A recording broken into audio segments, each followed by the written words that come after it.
This is 22 June session of the Hindu newspaper analysis, in which we will discuss mainly three issues.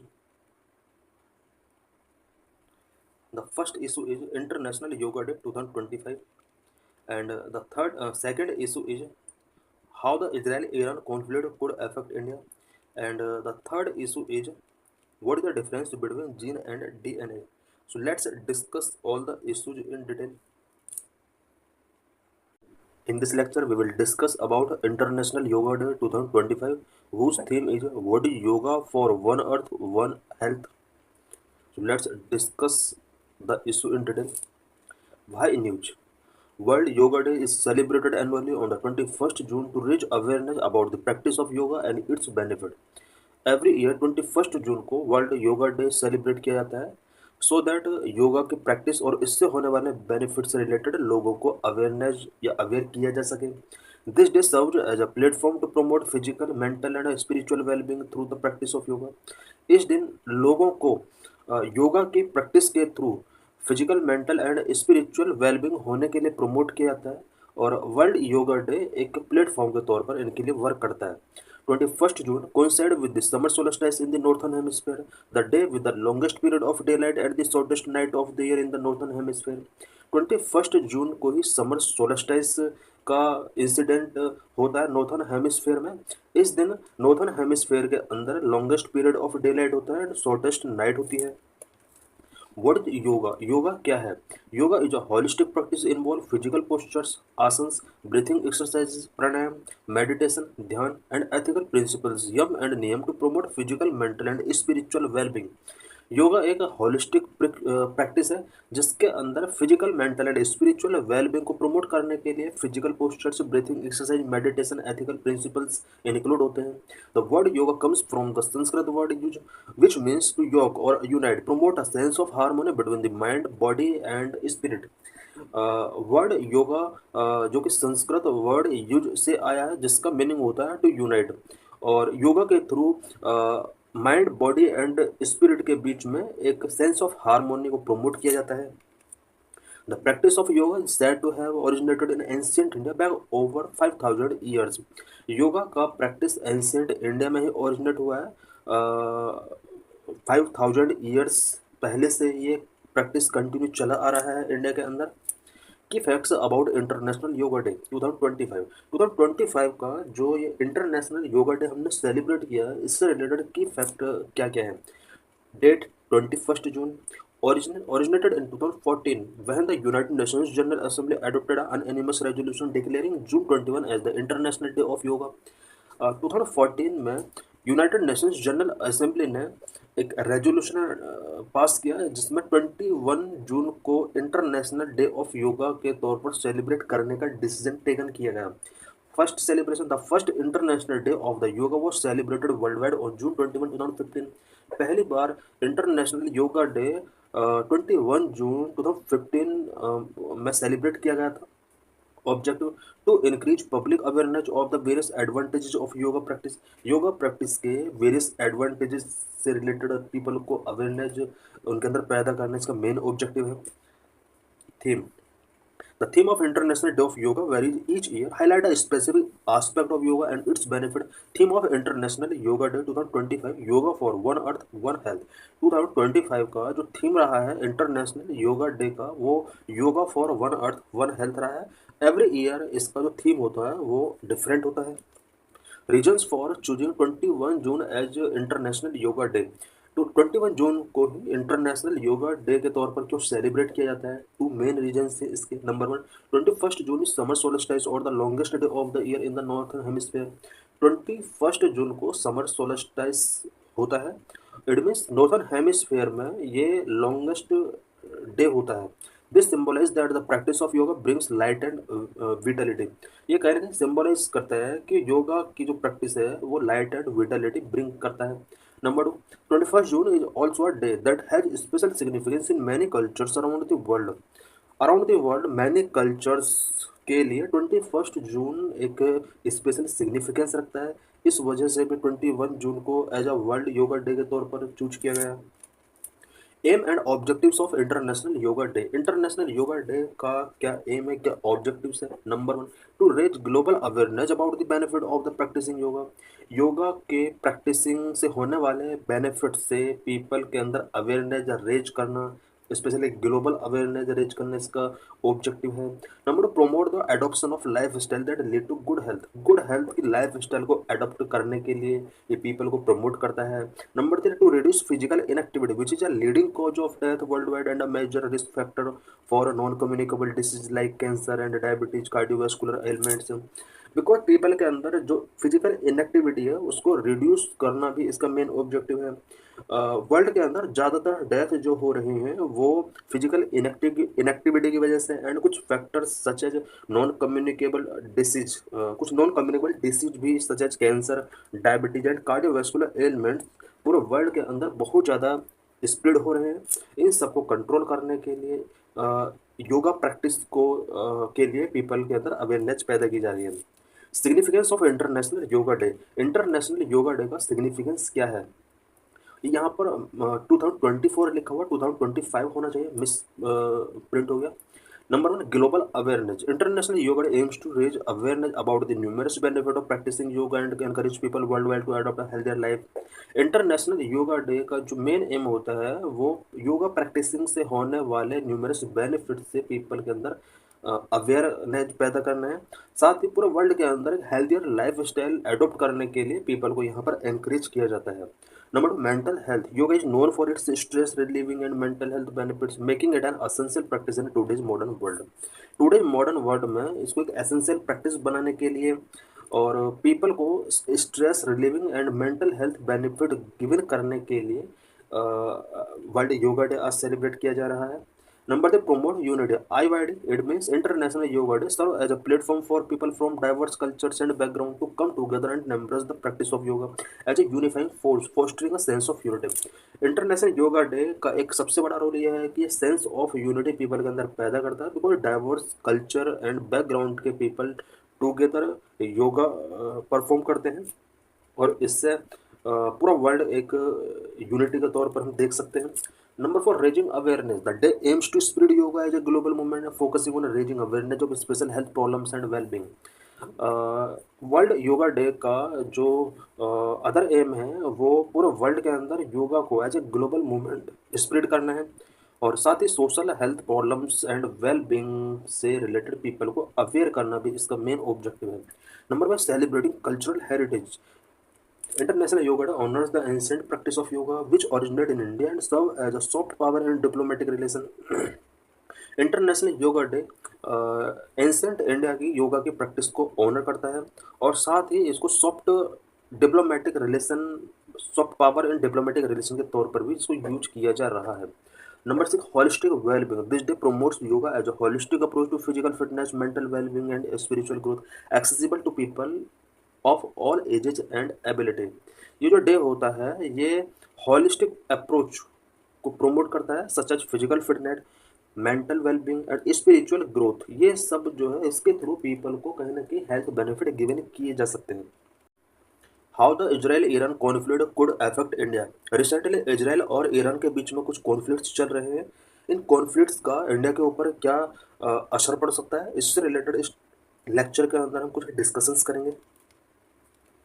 Why in news?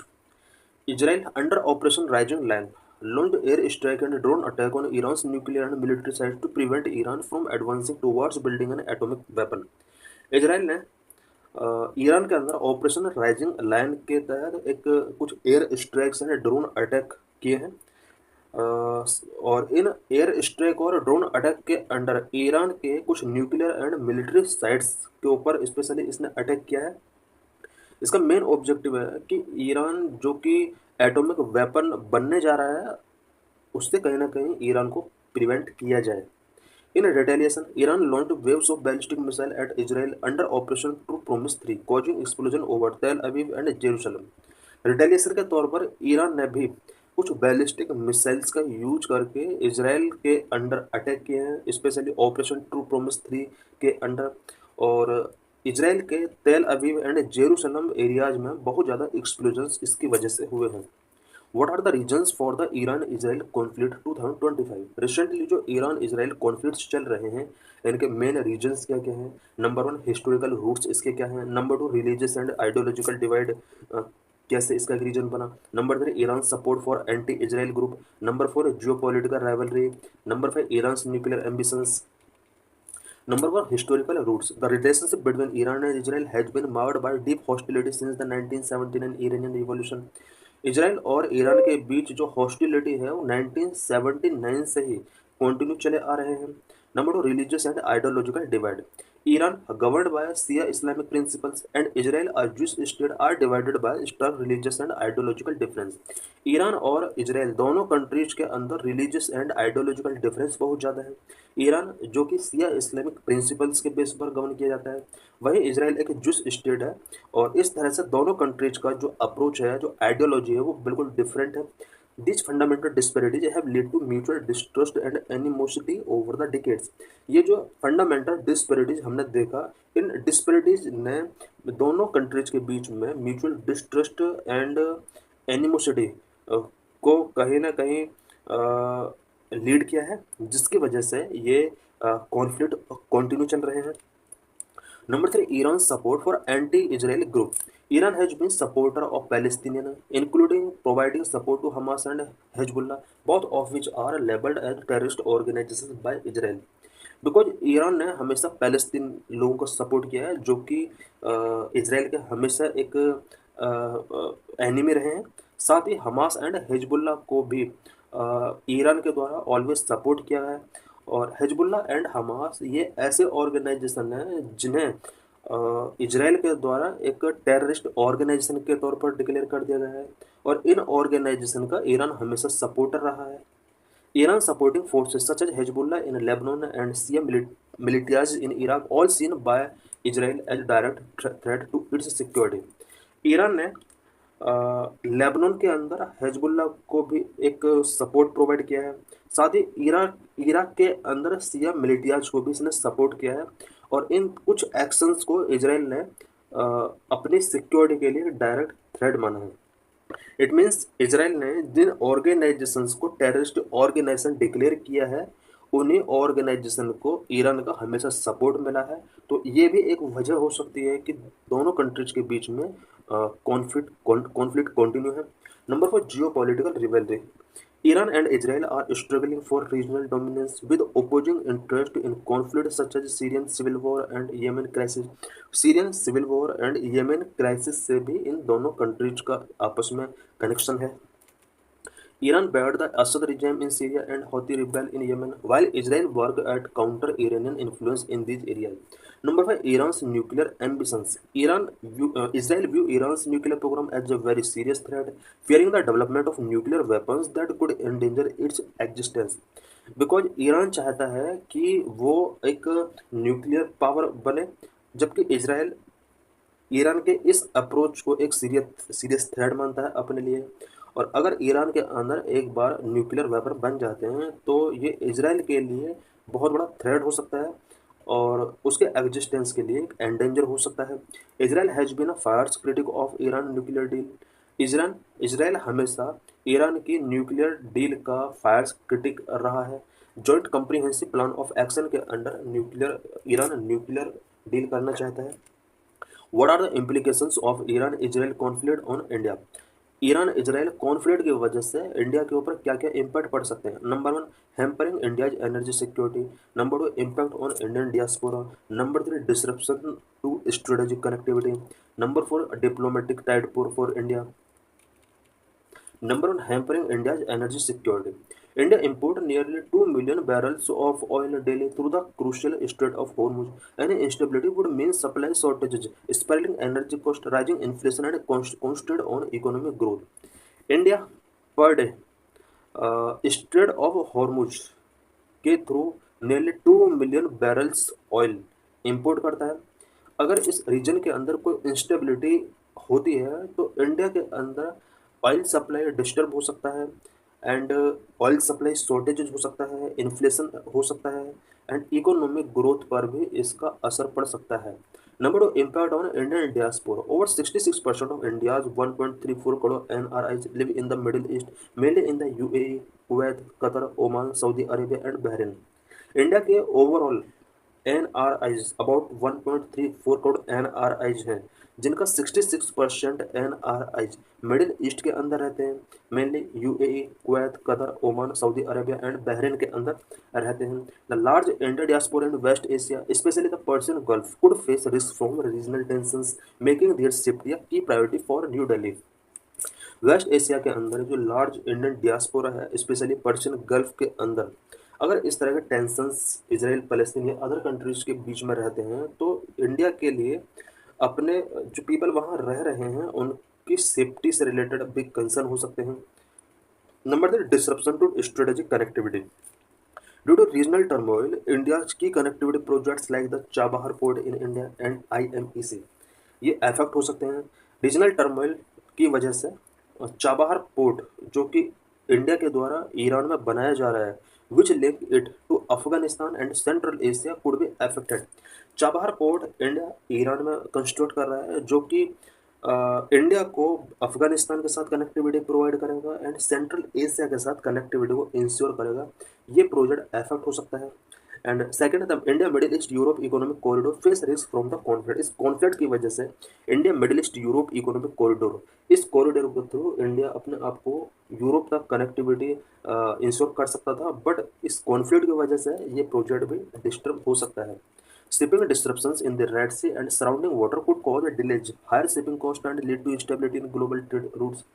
Shipping disruptions भी red सी के अंदर इन conflict की वजह से हो सकते हैं, और अगर शिपिंग डिसरप्शंस होते हैं तो शिपिंग कॉस्ट हायर होने की पॉसिबिलिटी है और ग्लोबल ट्रेड रूट्स के अंदर इंस्टेबिलिटी भी कहीं ना कहीं लीड हो सकती है.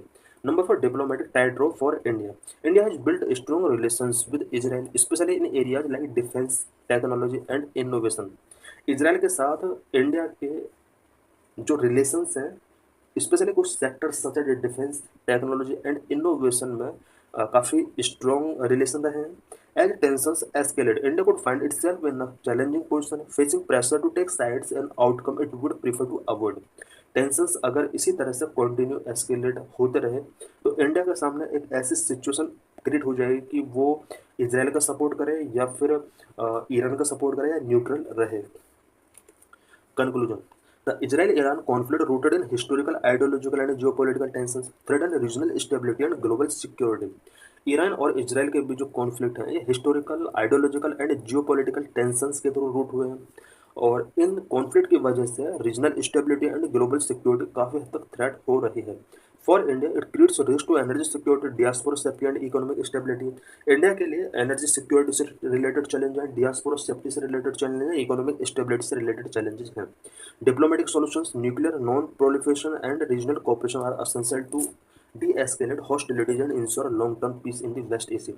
वेस्ट एशिया के अंदर लॉन्ग टर्म पीस को इंश्योर करने के लिए एंड हॉस्टिलिटीज को डी एस्केलेट करने के लिए डिप्लोमेटिक सॉल्यूशंस पर फोकस करना होगा, nuclear non proliferation and regional cooperation को हमें फोकस करना होगा. A worsening Iran-Israel conflict risks disrupting India's delicate diplomatic balance, which it has effectively maintained over the past decade with Israel, Iran, and the Gulf Arab nations. Because India ने past कुछ decade में Israel, Iran and gulf Arab Nations के साथ अपने जो relation है effectively तरीके से मेंटेन किए हैं, बट करंट का जो इसराइल ईरान कॉन्फ्लिक्ट चल रहा है इन सभी कंट्रीज के साथ जो डेलिकेट डिप्लोमेटिक बैलेंस था वो काफ़ी हद तक डिसरप्ट हो सकता है.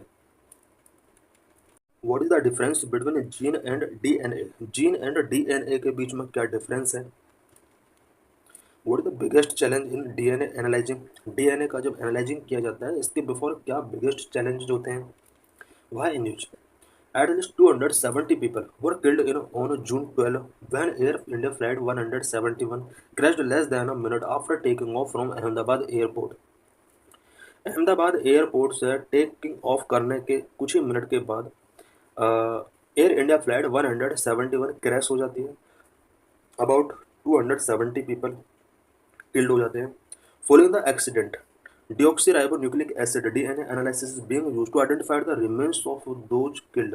जो भी इस फ्लाइट के क्रैशिंग की वजह से किल्ड हुए पीपल उन पीपल को आइडेंटिफाई करने के लिए डीएनए एनालिसिस उनका किया गया।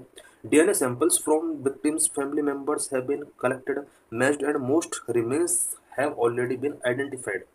जो भी विक्टिम फैमिली के मेंबर थे उनका डीएनए कलेक्ट किया गया, और डिसीज पर्सन के साथ जो किल हुए थे उनके साथ उनका मैच किया गया, और बहुत सारे यहाँ पर डीएनए मैच हुए और उनका जो बॉडी था वो उन्हें हैंड ओवर कर दिया गया।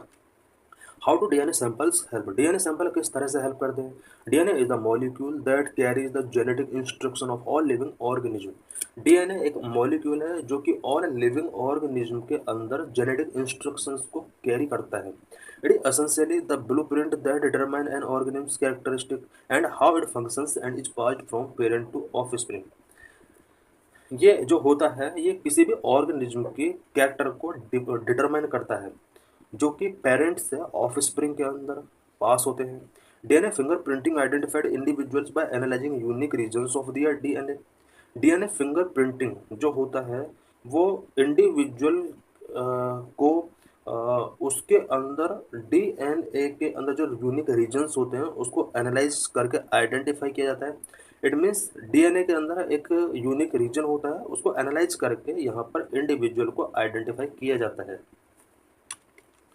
While human DNA is 99.9% identical, the remaining 0.1% includes unique sequences called short tandem repeats, which are crucial for forensic investigations.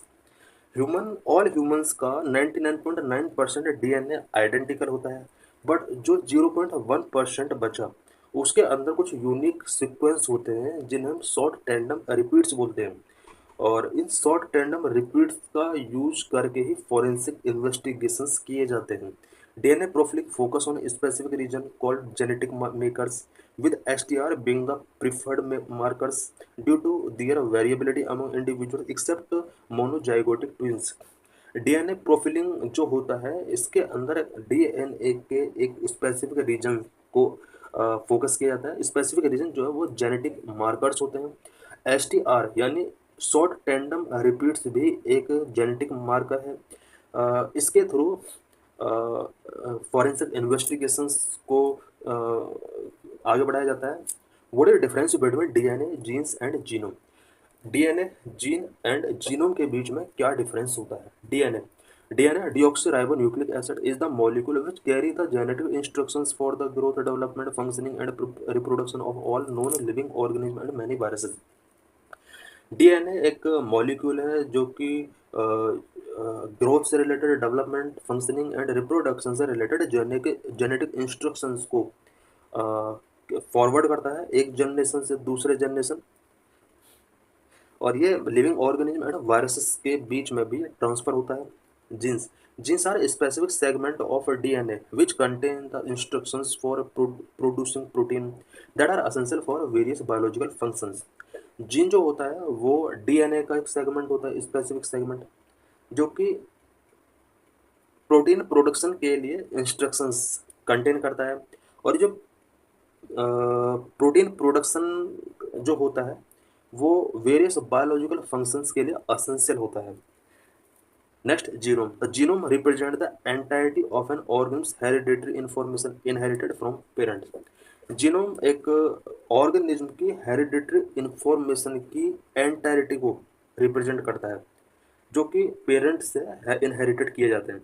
It means जितना भी ऑर्गेनिज्म का हेरिडेटरी इंफॉर्मेशन है वो सारा कलेक्शन जो होता है वो जीनोम के थ्रू रिप्रेजेंट किया जाता है, जो कि पेरेंट से इनहेरिटेड किया जाता है। यहाँ पर हमने देखा कि जो डीएनए है वो एक इम्पोर्टेंट पार्ट है, और जीन जो होती हैं वो इसके अंदर होती है डीएनए के अंदर, और जीनोम जो होता है वो पूरा एक हेरिडेटरी इंफॉर्मेशन का कलेक्शन होता है। What is Genome India project? Genome India project involve whole genome sequencing and data analyzing of 10,000 individuals to understand disease nature in the Indian population and develop predictive diagnostic market. Genome genome India project जिसके अंदर about 10,000 individuals के वुल genome sequencing and data को analyse किया जाएगा, so that Indian population के अंदर disease nature को understand किया जा सके एंड डियाग्नोस्टिक उनका प्रॉपर तरीके से डेवलप किया जा सके। Funded and coordinated by department of biotechnology, department of biotechnology के द्वारा इसको फंडेड किया जाएगा, कोऑर्डिनेटेड किया जाएगा। जनवरी 3, 2020 में जीनोम इंडिया प्रोजेक्ट को लॉन्च किया गया था, lead by centre for brain research at the Indian Institute of Science Bengaluru and involve collaboration with 20 institutions. Genome India project को centre for brain research at the Indian Institute of Science Bengaluru और साथ में 20 institutions as a collaboration इसकी help कर रहे हैं। India's population is about 145, comprises over 4,600 population groups, many of which are endogamous. Endogamous means matrimony in close ethnic groups, contributing to disease-causing mutations and genetic diversity. India की population about 145 crore के आसपास है, जो कि 4,600 population group comprise करते हैं। इनमें से बहुत सारे ग्रुप ऐसे हैं जो कि एंडोगेमस हैं, it means close ethnic group के साथ ये शादी करते हैं और इसकी वजह से डिसीज कॉजिंग म्यूटेशंस यहाँ पर होते हैं और जेनेटिक डाइवर्सिटी भी इसकी वजह से होता है।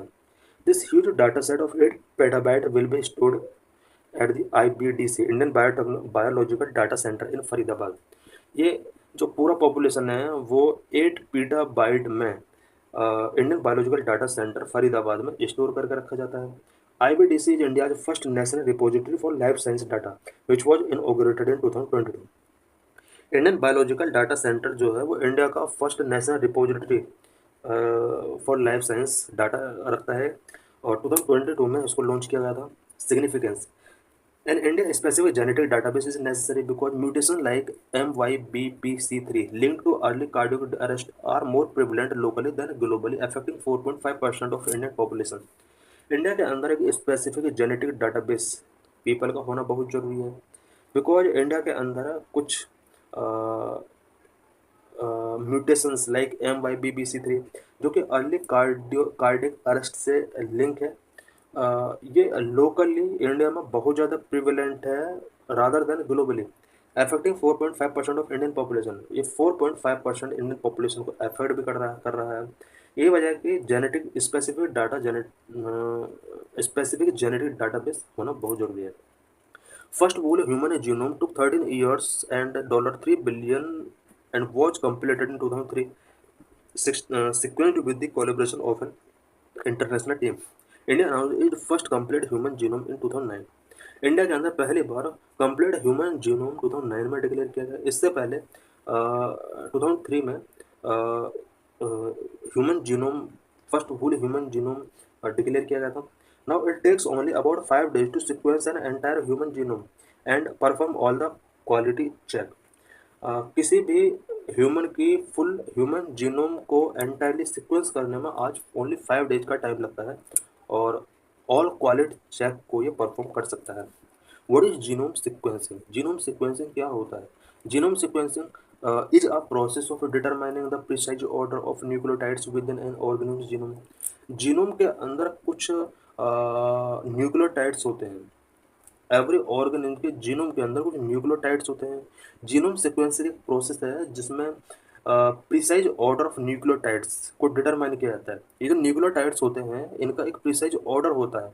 इस प्रिसाइज ऑर्डर को डिटरमाइन करने के इस प्रोसेस को जीनोम सीक्वेंसिंग कहा जाता है। Whole genome sequencing is a laboratory procedure that determines the order of all bases in genome of an organism in one process। Genome whole genome sequencing एक laboratory process है जिसमें all 4 basis genome nucleotides का यहाँ पर order को determine किया जाता है। Genome composed of 4 nucleotides are adenine, cytosine, guanine and thymine. ये 4 न्यूक्लियोटाइड्स हैं जो कि जीनोम के अंदर होते हैं। The genome contain approximately 3 billion base pairs of humans. Genome के अंदर approximately 3 billion base pairs human के होते हैं। This complex sequence encodes essential information governing an individual's physical characteristic, susceptibility to disease and other biological traits। ये जो nucleotides का जो complex sequence होता है ये किसी भी इंडिविजुअल की physical characteristic, susceptibility to disease and other biological traits से रिलेटेड एसेंशियल इंफॉर्मेशन को एनकोड करता है। Procedure of genome sequencing. Genome sequencing का क्या प्रोसीजर होता है? Firstly the researchers extract DNA from a blood sample. सबसे पहले रिसर्चर्स ब्लड सैंपल से डीएनए को निकालते हैं। Then the DNA is fragmented into smaller more manageable pieces which are then tagged with fluorescent markers। DNA को fragment smaller fragment किए जाते हैं, उसके पीसेस किए जाते हैं, उसके बाद उसको फ्लूसरेंट मार्कर्स के थ्रू टैग किया जाता है। These tagged fragments sequence using specialized equipment known as DNA sequencer which read the sequence of nucleotide base। इसके बाद डीएनए सिक्वेंसर के थ्रू इसको टैग किया जाता है। टैगिंग करने के बाद न्यूक्लियोटाइड बेसिस के सीक्वेंस को इसमें रीड किया जाता है। Finally, from the generated data, computational algorithms are employed to reconstruct the complete genetic sequence, providing valuable insight into the individual's genetic makeup।